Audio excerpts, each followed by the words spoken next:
What if I told you that the man who conquered the world, Alexander the Great, once admitted he was jealous of a beggar who lived in a pot, owned nothing, and laughed at kings and kingdoms? This is the story of Diogenes, the philosopher who taught the greatest conqueror in history that true freedom isn't found in ruling the world, it's found in letting go of it. This is the Moral Minds. Diogenes was no ordinary man. He was a rebel, a philosopher who mocked society's obsession with wealth and power. While others chased luxury, Diogenes lived in a ceramic pot on the streets of Athens. He begged for food, ridiculed the rich, and perhaps most famously, he carried a lantern through the streets in broad daylight declaring, "I am searching for one honest man." Tragically, he never found one. To most, he was mad. But to those who looked deeper, there was wisdom sharper than any sword.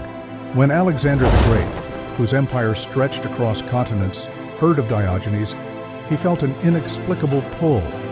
What kind of man could live so boldly, so freely?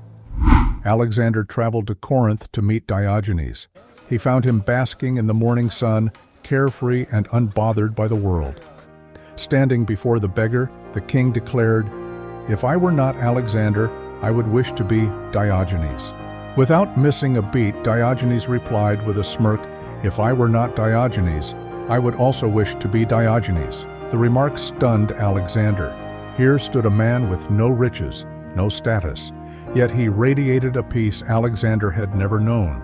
Finally, Alexander admitted, "I envy you. Despite all I have, my life feels hollow. But you seem truly alive." Diogenes smiled and said, "Then why not be like me? Why wait, mighty king? Let go of your conquests and live freely now."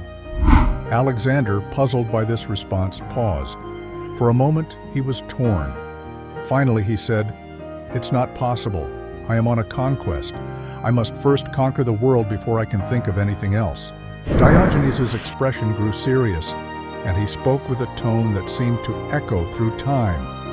"You will never finish, Alexander. Conquer the world, and new desires will always follow. Life is too short, and ambition knows no end. Don't wait for the perfect moment. The moment is now. One becomes free not by waiting for the right circumstances, but by choosing to let go, to live freely, to live with joy." Alexander left Corinth deeply unsettled. He pushed on with his conquests, reaching as far as the borders of India.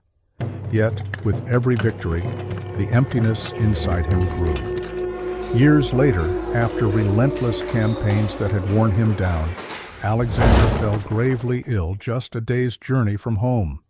On his deathbed, he pleaded, "Please let me live just one more day. I promised my mother I would return. I need to see her before I die." But his time had run out. No physician could save him. With a final breath, Alexander made one final request.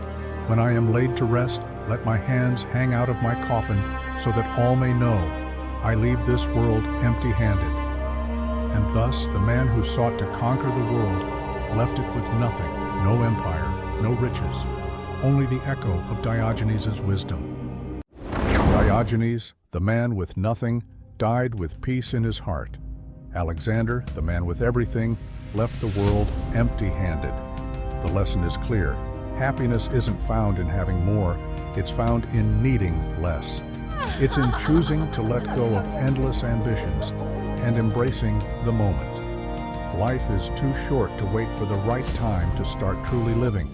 You don't need to conquer the world to find peace. You can choose to be free right now. If this clicked with you, don't forget to subscribe to the Moral Minds for more thought-provoking insights from the stories that stir the soul. Keep learning and keep growing.